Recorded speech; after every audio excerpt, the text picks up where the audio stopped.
This audio bite is about presentation. When we talk about presentation, or how something is presented in a text, we are talking about what a text looks like. You might think it's not really important in English, but it is. Often the questions ask you to write about things like the colours used, or underlining, or even the photos. Most people find this easy. It's usually done with the media passages, because if you did it with a normal story, like a novel, you wouldn't have much to say. A novel will probably just be presented in chapters and paragraphs. That's about it. But media texts are different. For example, a magazine advert looks very different to a novel.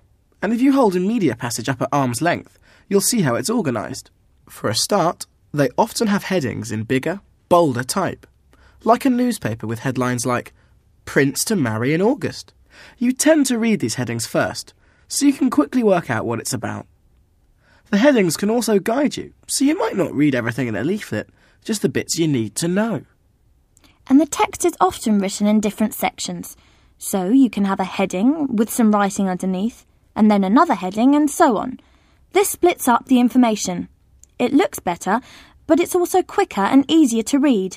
So, if it's for children, it's often in sections. And all newspapers are in sections too, with the writing in columns and boxes. They also have photos or diagrams, so you might have the picture of a pop star or a car crash. These photos grab your attention. They also bring the story to life and break up the writing. That means that it looks less boring and easier to read. But don't forget that most photos have a caption, a sentence or two explaining it, and you should include this in your answer. You should also be able to notice other aspects too. For instance, many media passages use colours. It makes a photo look much better than black and white. But colours can also represent other things. For instance, a lot of adverts use green. It can suggest that something is natural, fresh, or good for the environment. Media texts often have logos too, which are ways of identifying a company. So if you look at someone's trainers, you know instantly what make they are. And some logos mean other things too. So if something is recycled, you get this little circle with 2 arrows. But presentation is also about how words are printed. For example, you can make a passage look like someone's handwriting by using a different font. Some fonts look very modern, but others look old or formal.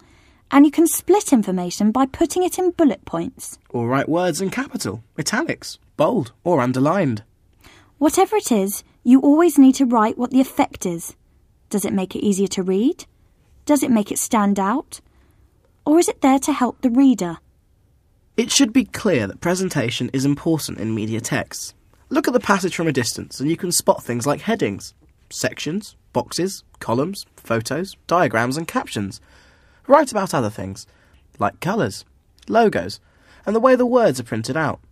The key to a good answer is explaining why the writer chose to use a certain presentation.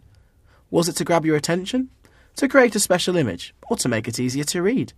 That's what you've got to decide.